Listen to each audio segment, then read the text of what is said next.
The another important topic that we are studying right now is long-term liabilities and equity. We have to explain the financial reporting of leases from we need to be able to explain the financial reporting of leases, either operating or financial. It could be from the perspective of lessor as well as with the lessees. Financial reporting of defined contribution, defined benefit, and stock-based compensation plan. Describe the financial statement presentation and disclosures. FS के ऊपर presentation और disclosure कैसे करते हैं of long-term liabilities and share-based compensation.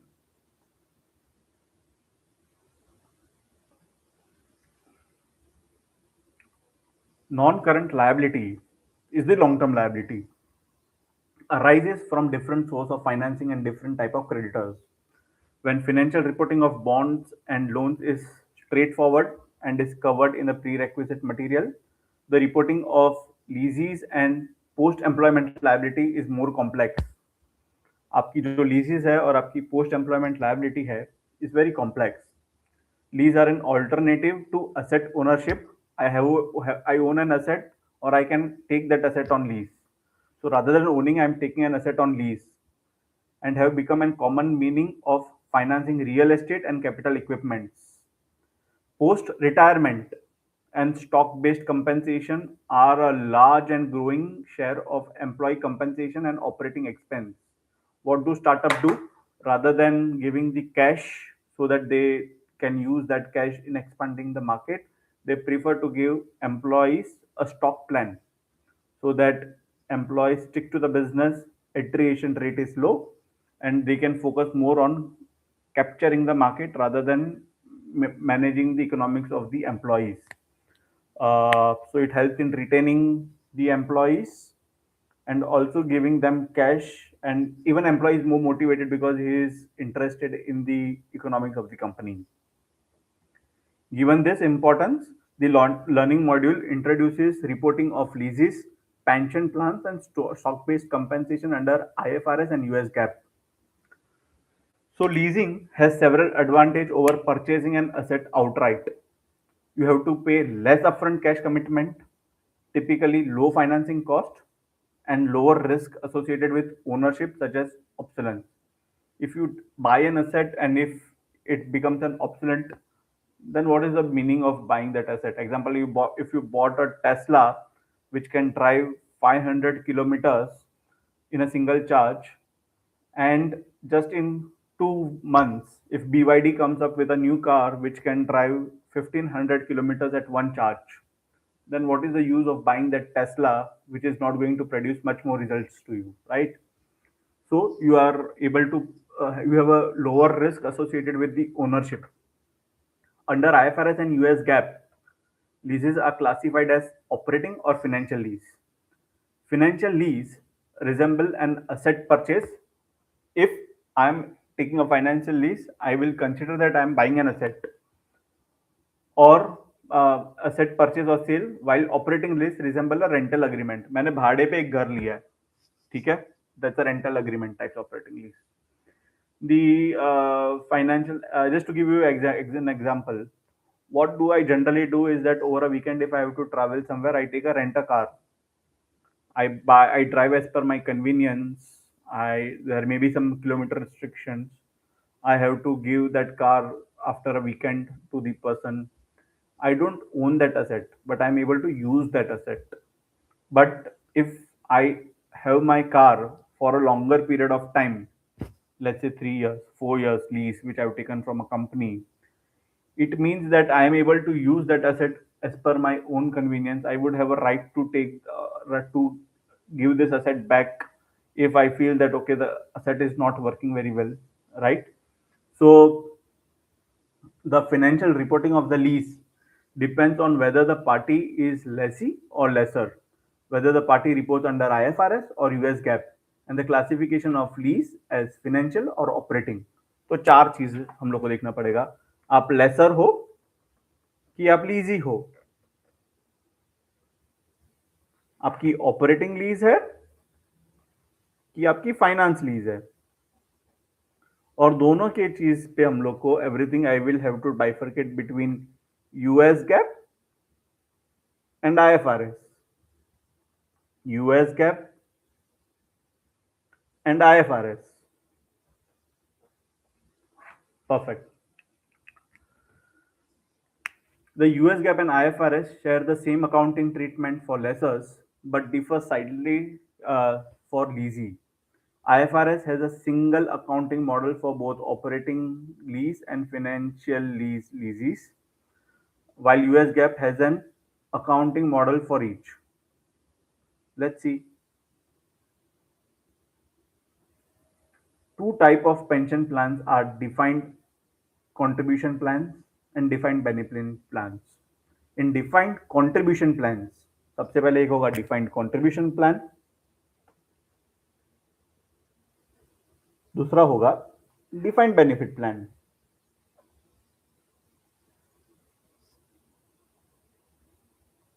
In defined contribution plan, the amount of employer contribution into plan is specified, and the amount of pension that is ultimately paid by the plan received by the retiree depends on the performance of the plan assets. मेरे को पता है कि हर साल मेरे को इतना amount इसमें देना है और असेट कितना परफॉर्म करता है उसके बेसिस पे I have to pay to the retired employee on a future date. Okay, but in defined benefit plan the amount of pension that is ultimately paid by the plan is defined usually according to the defined to a benefit formula. तो एक case में आपको पता है कि मेरे को amount कितना अभी पे करना है और based on that amount plus the financial performance the benefit will be given to someone.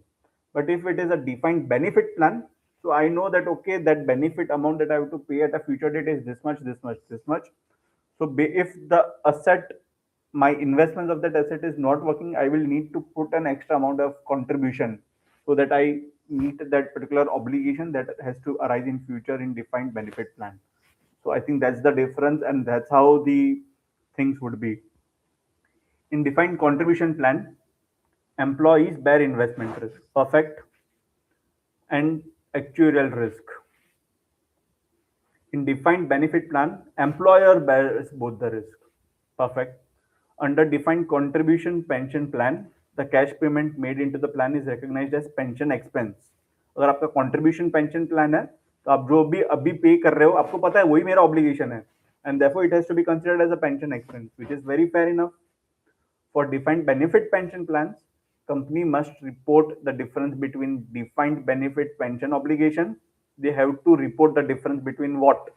Defined benefit pension obligation, मेरे को पता है कि मेरा फ्यूचर में ऑब्लिगेशन कितना होने वाला है, and the fair value of pension assets, और उसके सामने मेरा जो फेयर वैल्यू ऑफ असेट है वो कितना है एज एन असेट और liability in the balance sheet, perfect.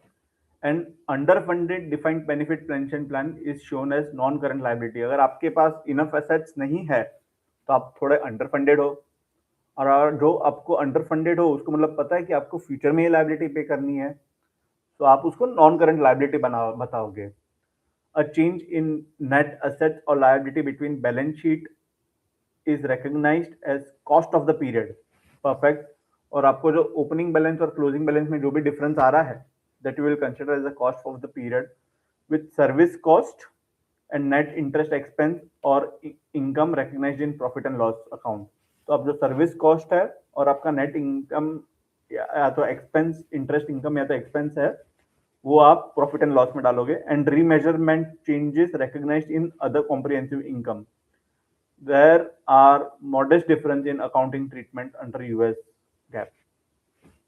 Employee compensation packages are structured to fulfill various obligations and objectives, including employees' need of liquidity, retaining employees, and providing incentive to employees. Share-based compensation serves to align employees' interests with those of the shareholders. Stock-based compensation is measured using fair value at the grant date and recognized as compensation expense over the vesting period. Perfect. The valuation technique or option pricing model that a company uses is an important choice in determining fair value of options used in compensation agreement. The valuation technique or option pricing model that company uses is an important choice in determining fair value of option used in compensation agreement and is disclosed in the notes to the financial statements. Key inputs into option pricing models include such items as exercise price, stock volatility, estimated life of each award, estimated price of options that will be forfeited, dividend yield, and risk free rate of interest. It will be an interesting topic for understanding. Let's go into the topic of lease.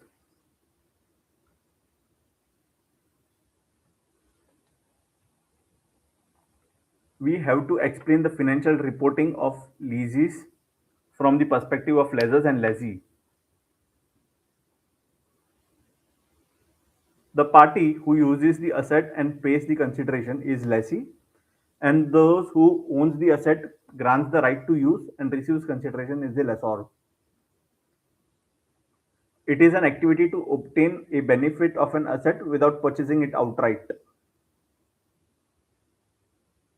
For contract to be lease or contain a lease, it must identify specific asset, give customer the right to obtain largely all the economic benefits from the assets over the contract term, and give customer, not the supplier, the ability to direct how and for which objective the underlying asset is used. That's how you can consider a contract as a contract of lease.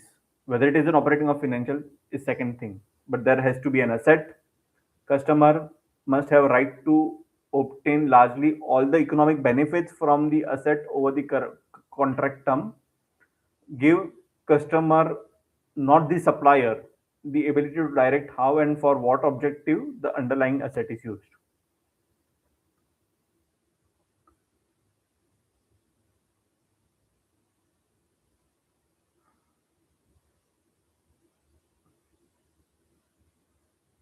Now, what can you consider as financial or an operating lease? Lease can resemble either the purchase of an asset or rental contract. A 10-year lease of an automobile or 10-year useful life for monthly payments that in aggregate are equal to or greater than fair value of the automobile is effectively a debt finance purchase of automobile. In contrast, a 1-year lease of a machine with a 20-year useful life resembles a rental contract. A lease that resembles a purchase is classified as finance lease. A lease that resembles purchase is classified as finance lease. All other leases are operating lease. More specifically, a is a finance lease if any of the following five criteria are met. These criteria are same for IFRS and US GAAP. If none of the criteria are met, if none of the criteria is met, the lease is an operating lease. The leasee transfers ownership of underlying asset to the lessee. The lessee has an option to purchase the underlying asset and is reasonably certain that it will do so. The lease term is for major part of the asset's useful life. The present value of the sum of the lease payment equals to or exceeds substantially the fair value of asset. The underlying asset has no alternative use to the lessor. Okay. Financial reporting of leases. The financial reporting of leases depend on whether the party is a lessee or a lessor, whether a party reports the IFRS or US GAAP, and the classification of lease as operating or finance.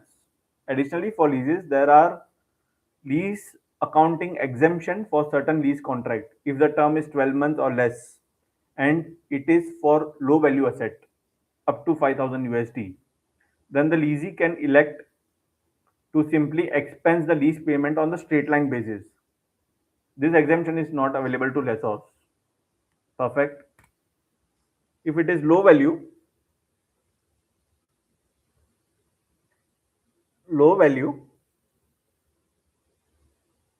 less than 5,000, straight line. Okay.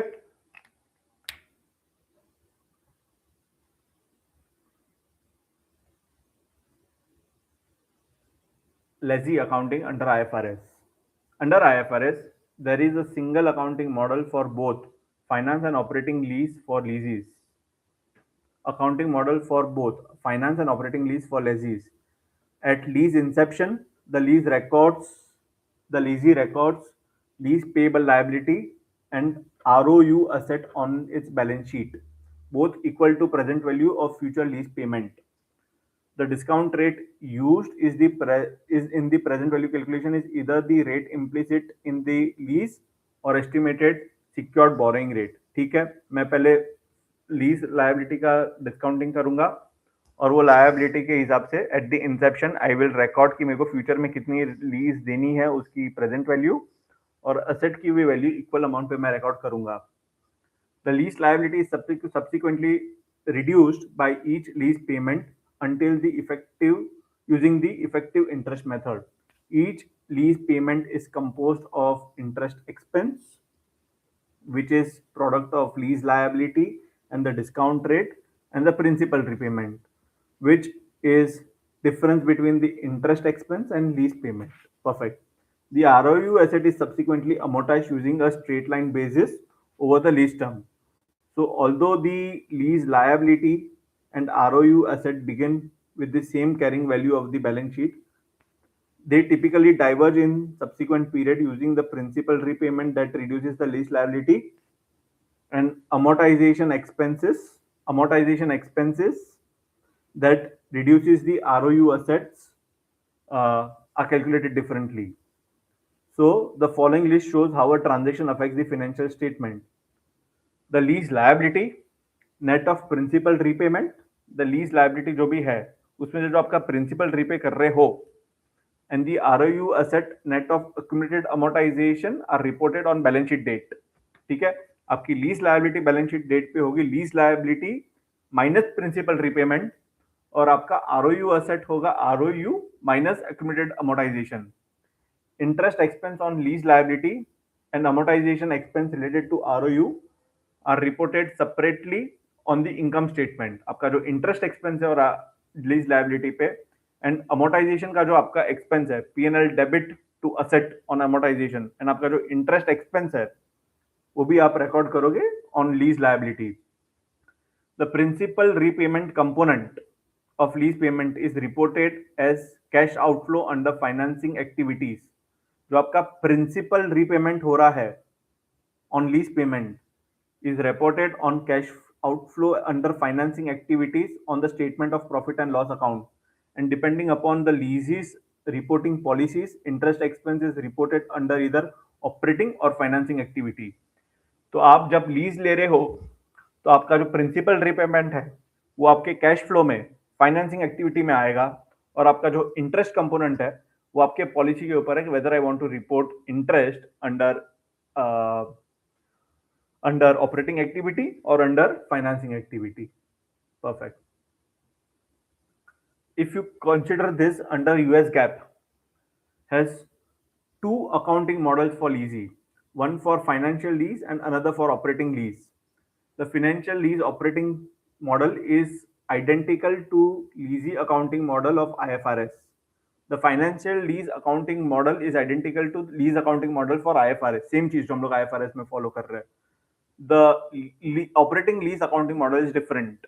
At operating lease, the lessee records lease payment liability and the corresponding ROU on its balance sheet that is subsequently reduced by the principal repayment component of the lease payment and amortization respectively in the same manner that the IFRS lessee would.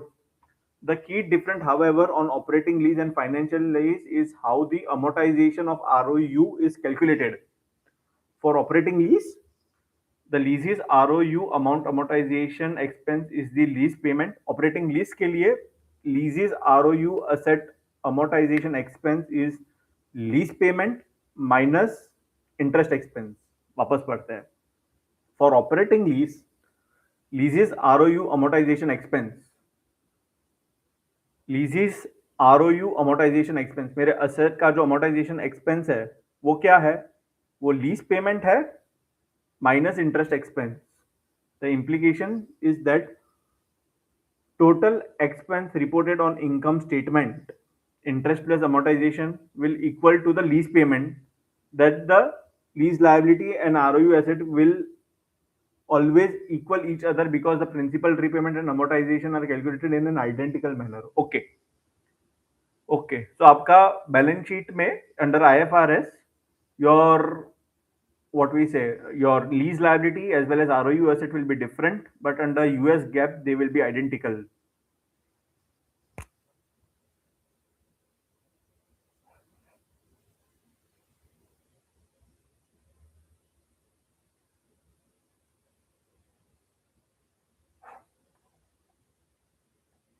Under US GAAP, amortization expense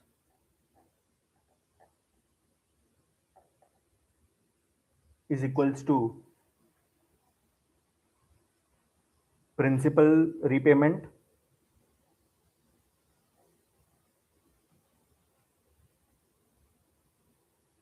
plus interest.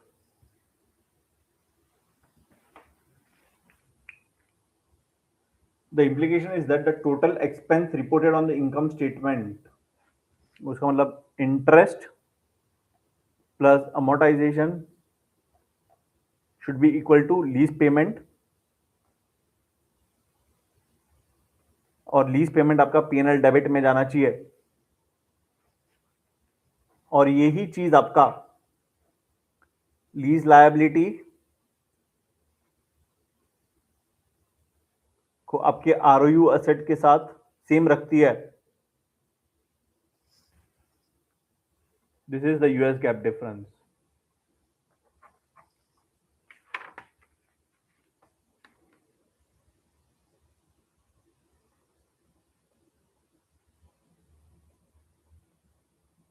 The entire lease payment is reported as cash outflow under operating activity, which is expected, and it is not reported separately. Fair enough.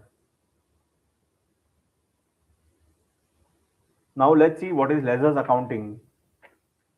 Substantially identical, and lessors under US GAAP recognize finance lease as either sale type or direct financing. The distinction is immaterial from analyst perspective. It recognizes a lease receivable asset equal to the present value of future lease payments and de-recognize the leased assets. Asset बेच दिया तो उसको balance sheet से हटा दो और उसके उसके सामने asset create करो that you will have going to have a lease receivable asset. The discount rate used in present value calculation is the rate implicit in the lease. ठीक है?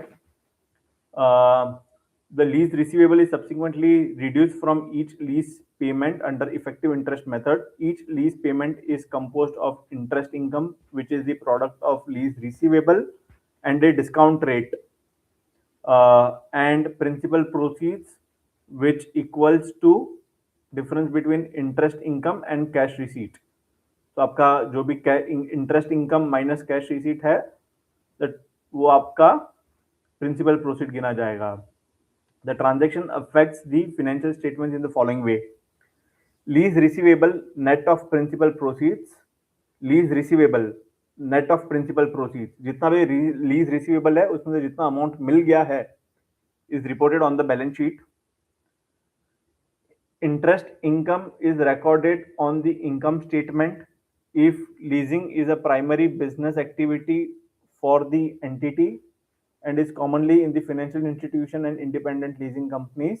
It is reported as revenue. The entire cash receipt is reported under operating activities under the cash flow. Perfect. The accounting treatment for operating lease is different.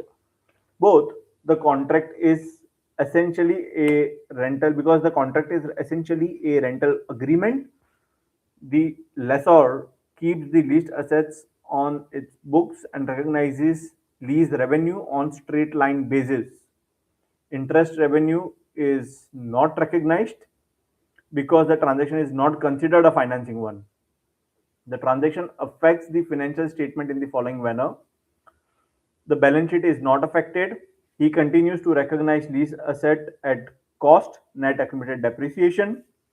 Revenue is recognized on SLM basis on the income statement. Depreciation continues to be recognized. The entire cash receipt is reported under operating activities on the statement of financial on cash flow. This is same as finance lease. Perfect.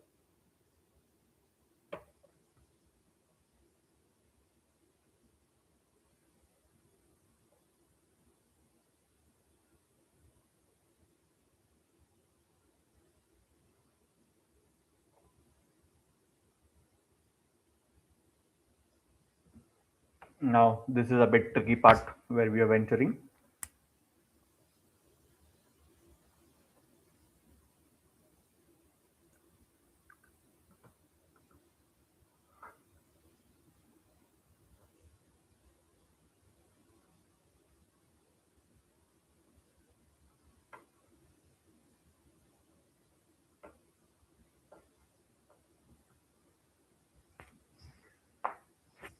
Employee compensation packages are structured to achieve various objectives.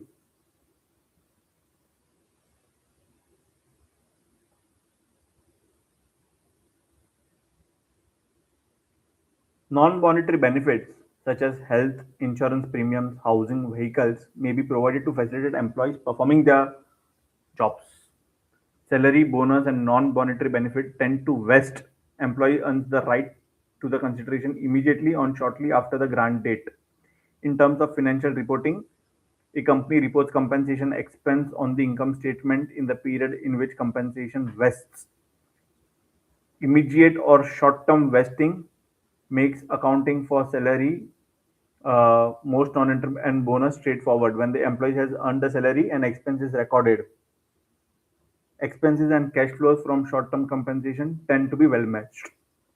If there is a deferred compensation, it vests over time and provide valuable retirement savings, deferred savings and financial upside to the employees, and often serves as an efficient retention and stakeholder alignment tool for employers. The financial reporting for deferred compensation plan. मेरा जो financial reporting है किसका deferred compensation plan is generally more complex than that of compensation that vests immediately because of difficulty in measurement and potential lags between the employee services and cash outflows. Employee may earn compensation in current period but receive consideration in future period, and the amount of consideration can be based on factors such as future salary or employer stock price. Management judgment are required. Pension and post-employment benefit plan are common type of deferred compensation. They are either deferred contribution pension plan or defined contribution pension plan or defined benefit pension plan. Uh, let's go to the defined benefit pension plan. Company promises defined benefit मतलब आपको पता है कि आपको क्या क्या benefit देना है. Okay, a company could promise an employer annual pension up to 70% of his final salary at the retirement until death. उसको मतलब आपको नहीं पता वो कब डेथ होगी. आपको जस्ट स्टार्टिंग में ये भी नहीं पता होगा कि उसकी फ्यूचर सैलरी क्या होगी. ये सब चीजें आपको मेजर करनी होगी, राइट. और आपको पता भी नहीं कि एम्प्लॉय छोड़ के जाएगा क्या, और अगर जाएगा तो क्या. Measuring the obligation arising from the promises requires company to make many assumptions. His expected salary at retirement, number of years it is expected to live beyond retirement. The company estimates the future amount to be paid and discounts the future estimated amount to the present value to determine the pension obligation today. ये सब मैं क्यों कर रहा हूँ, क्यों इसकी वजह से मैं कर सकता हूँ कि to determine pension obligation today. The discount rate and other assumption used to determine the pension obligation significantly affects the size of pension obligation. ठीक है. Most defined benefit pension plans are funded through assets held in separate legal entity. It's either a pension trust fund. The company makes payment into the pension fund and retirees are paid from the fund. The payment that company makes into the fund are invested until they are needed to pay the retirees.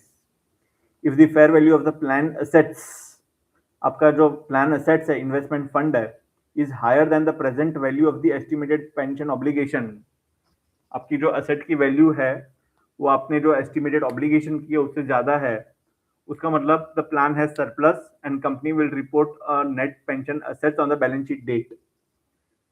If the present value of the estimated pension obligation exceeds the value, the plan has deficit and this will report a net pension liability on the balance sheet date. Now, how do you account for this under IFRS? Under IFRS, the changes in net pension asset और liability each period, हर साल आपका जो asset और liability में जो difference आ रहा है is viewed as having three general components. Three components हम लोग इसके अंदर गिनते हैं. Two of these changes are recognized as pension expense on the income statement. दो चीज को हम लोग पेंशन एक्सपेंस गिनते हैं इन income statement. Employee service cost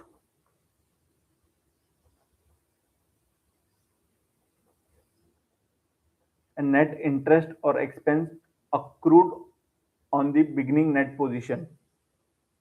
Net interest या तो expense accrued on position. The service cost during the period for an employee, the service cost during the period for an employee is present value of increase in pension benefit earned by the employee as a result of providing one more year of services. एक extra year of services के लिए 1 year of service की वजह से आपका जो employee cost आ रहा है उसको एम्प्लॉई सर्विस कॉस्ट के अंदर गिना जाएगा.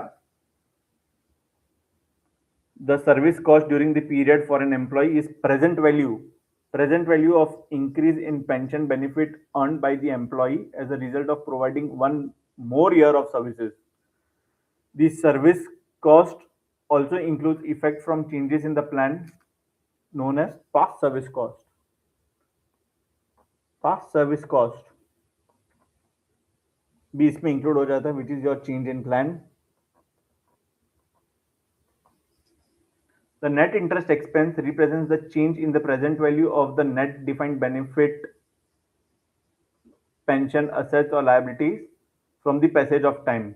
Liability would increase over time as payout dates near and calculated as net pension assets or liabilities multiplied by discount factor. इसको कैसे कैलकुलेट करता है? नेट asset या तो liability multiplied by discount factor. The third component of the change in the net asset or liability during the period remeasurement is recognized in OCI. Remeasurement, ये जो remeasurement है उसको हम OCI में डालते हैं. Remeasurement are not amortized into P&L over time. It includes actual gain or losses and actual return on plant assets less return included in the net income. ठीक है, तो इसके अंदर दो है, actual gain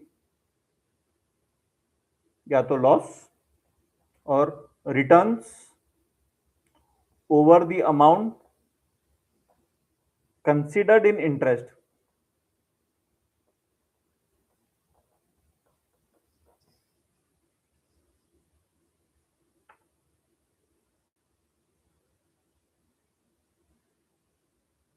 Now this was under IFRS. IFRS had three components. Two were the pension expenses, which were recorded in the income statement, which is your employee service cost, which is the cost, present value of the cost because of extra 1 year of services. And second one is the net interest and expenses on the position, which is your net assets or liability multiplied by your discount rate. The other amount is going through the OCI, and this OCI amount includes your actual gain or losses or actual gains or loss on receipt of consideration in over of the amount that you already recorded in interest expense. Example आपने सोचा था ये asset cell करने पे 10 value देगा, but उसने आपको 20 value the, so you have a increase of $10. Okay. Now what is it happening under US GAAP? Under US GAAP, the change in net position of asset or liability each period is viewed as having five components, some of which are recognized in profit and loss in the period incurred, and some of which are recognized in OCI and amortized into P&L over time. Some goes into P&L, some goes into OCI, and this OCI is amortized over the period.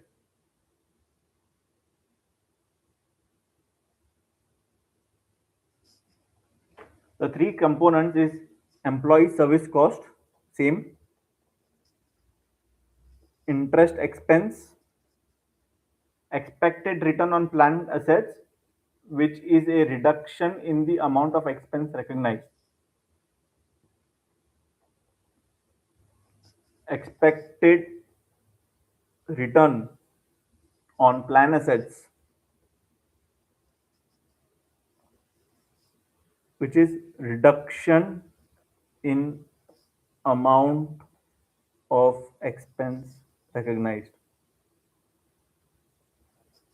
Perfect. The other two components are past service cost and actuarial gains and losses. Past service costs are recognized in OCI in the period in which they arise and subsequently amortized into pension cost over the future service period of the employees covered. मेरे को पता है जो मैंने past asset create किया था अभी तक का उसमें कुछ आगे पीछे हो गया तो वो जो आगे पीछे हो गया है तो वो जो डिफरेंस हुआ है you have to amortize over the period for which it is pending rather than in this year itself, so which is a good thing I think. Past service cost,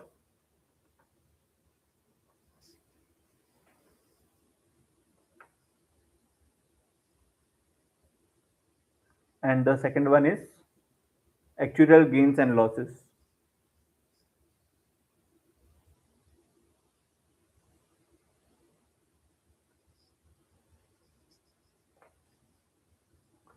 In effect, the treatment allows companies to smooth the effect of pension expense over the time for this later two components. US GAAP does permit companies to immediately recognize actuarial gains in P&L. अगर आपको P&L directly recognize करना है तो भी आप कर सकते हो.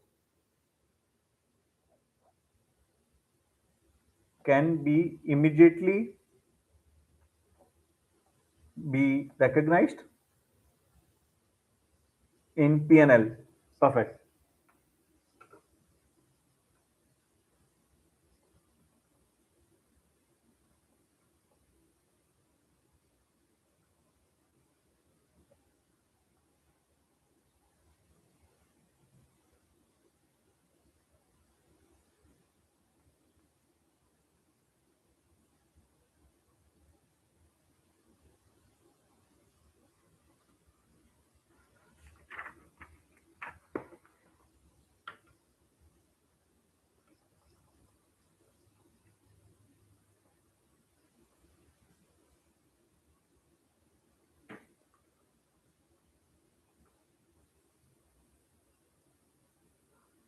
For financial reporting of share-based compensation under both US and IFRS GAAP, companies generally estimate the fair value of share-based compensation at the grant date and recognize it as compensation relatively over the plan vesting schedule. Any changes in employee stock price after the grant date does not match with the financial reporting.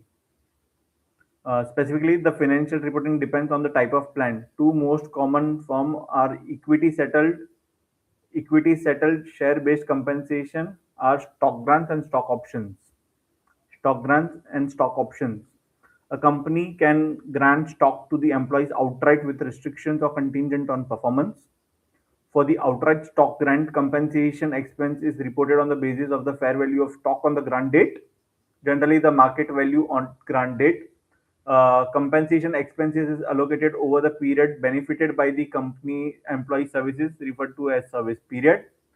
The employee service period is presumed to be current period unless there is specific requirement such as 3 years of future services before the employee is vested.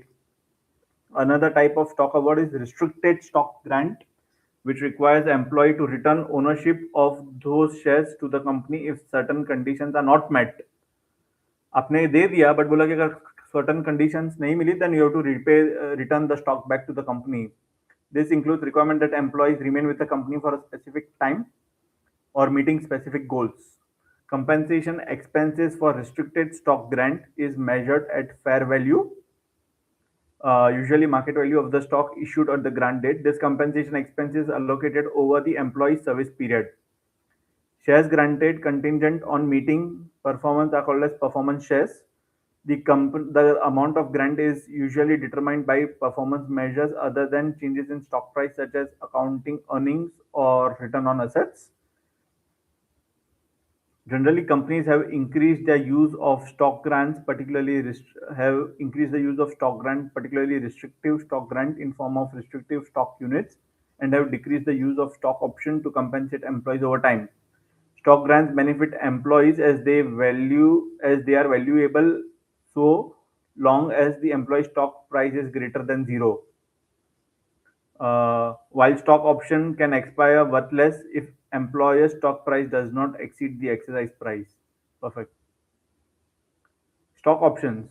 Like stock grants, compensation expenses related to option grants, stock grants के जैसे compensation expenses related to options grants is reported at fair value under both IFRS and US GAAP. Both require fair value to be estimated using an appropriate valuation model.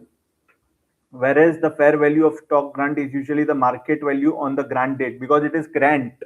So it is stock grant. So in stock grant, you have to consider the market value on the grant date, adjusted for dividends prior to the vesting.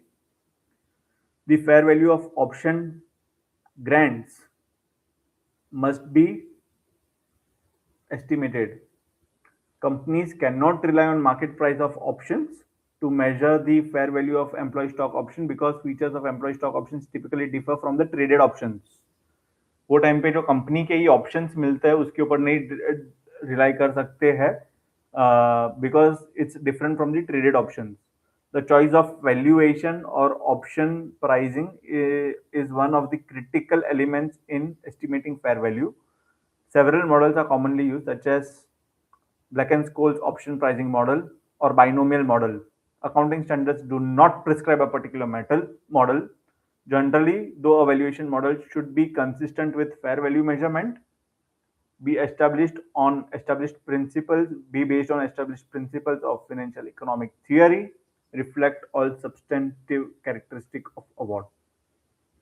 Once a valuation model is selected, a company must determine the inputs to the model, typically including exercise price, stock price volatility, estimated life of each award, estimated number of options that will be forfeited, dividend yield, and risk-free rate of return. Risk-free rate of return, dividend yield, estimated number of options that will be forfeited, estimated life of each award, stock price volatility. Higher volatility, longer estimated life, higher risk-free return increases the estimated fair value, whereas higher assumed dividend yield decreases the estimated fair value. Combining different assumptions with alternate valuation method can significantly affect fair value of employee stock options. In accounting for stock options, the basic requirement is that value of options granted to employees as compensation must be expensed ratably over the period of services are provided. Several important dates affect the accounting, including grant date, the vesting date, the exercise date, and the expiration date.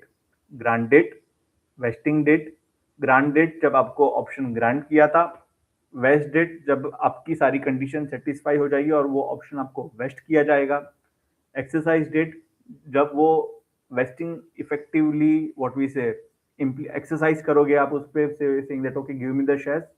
And expiration date is the maximum time by which you have to say, okay, give me the share.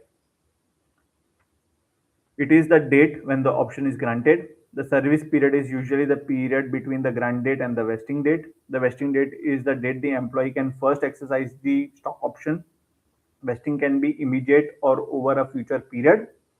If the share-based payment vests immediately, the expense is recognized on the grant date. If it does not vest until a specified period is completed, it is recognized and allocated over the service cost. If the award are conditional upon achievement or a market condition, then compensation expense is recognized over the estimated service period. The date in which the employees exercise the options and convert them into the stock. If they go unexercised, they may expire at some predetermined future date, commonly 5 to 10 years from the grant date. The grant date is also a date that the compensation expense is measured if both the number of shares and the option price are known. अगर आपको दोनों number of shares is also the date that compensation expense is measured if both the number of shares and the option price are known. If facts affecting the value of options granted depend upon events other than grant date, the compensation expense is measured when the facts are known. Perfect.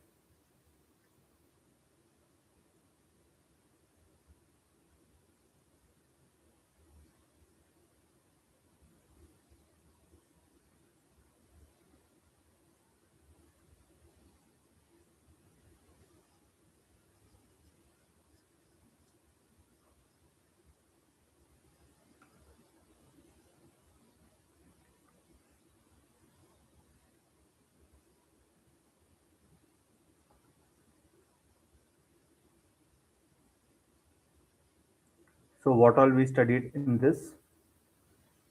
Uh,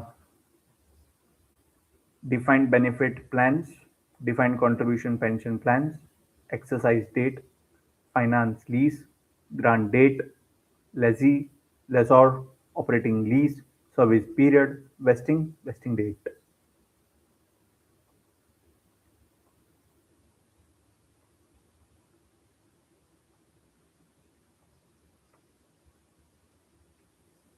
Now this topic we will read in next few minutes.